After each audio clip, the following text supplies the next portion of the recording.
content. Deanne, would you like to take it away? Thank you. Thank you very much. Good Welcome. afternoon, everyone. It's great to be with you. And first of all, I'd like to start by thanking each of you who are listening for your service to young people. All of us here have a heart for our youth, and that's exactly why Kurt has put this program together. So I know it's kind of hard sometimes to sit and listen, but I'd like you to just relax and just imagine that we're sitting somewhere at a table and we're drinking a cup of coffee or a soft drink or a cup of tea.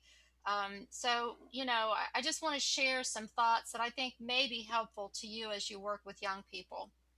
So I'm really excited to talk about the way students will benefit from the Smile and Succeed for Teens online course.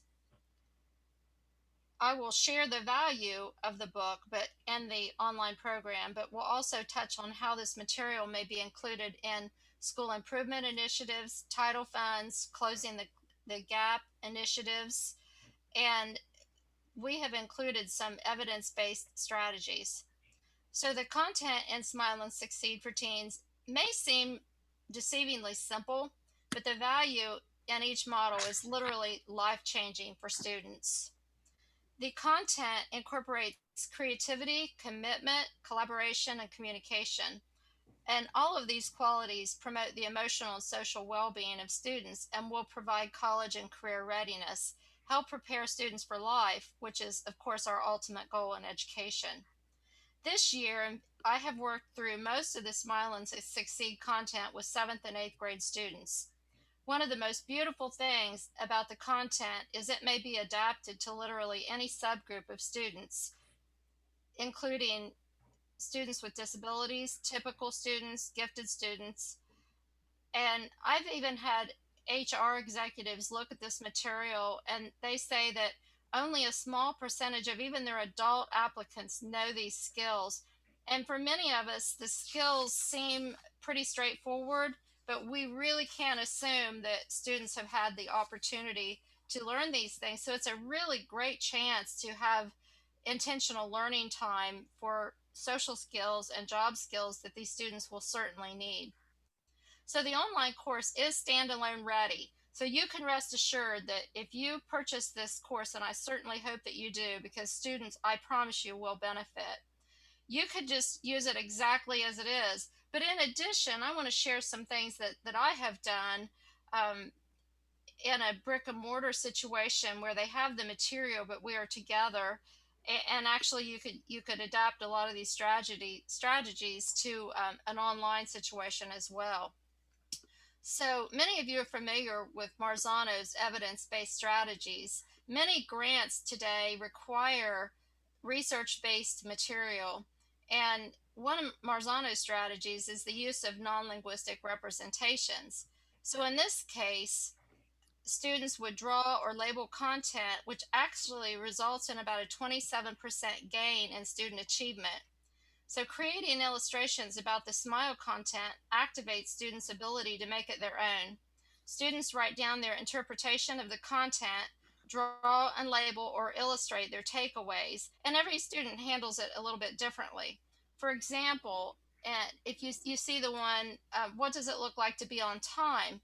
So, I did this with about 25 children, and all 25 posters at when they were finished look different. I mean, they all interpret it just a little bit differently, and they're activating their own prior knowledge and helping them make this information their own.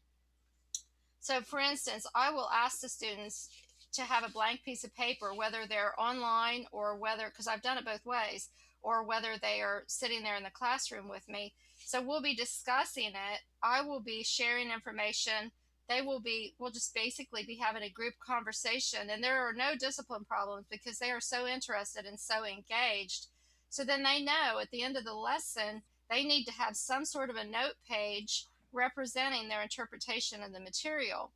And I don't know how many of these have been shown, but I have examples, and if you're interested, I have other examples that show students who may be gifted, and some of the students are actually students with a disability. But the beautiful thing, they are all getting what they can out of it, and it may look different, but they all feel really good about it because they all have something to show.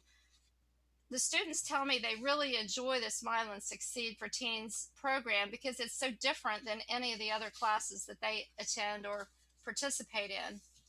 And I tell them, hey, while you're in school, this is a great opportunity to practice the skills you'll need later on for college, careers, jobs, or other aspects of life.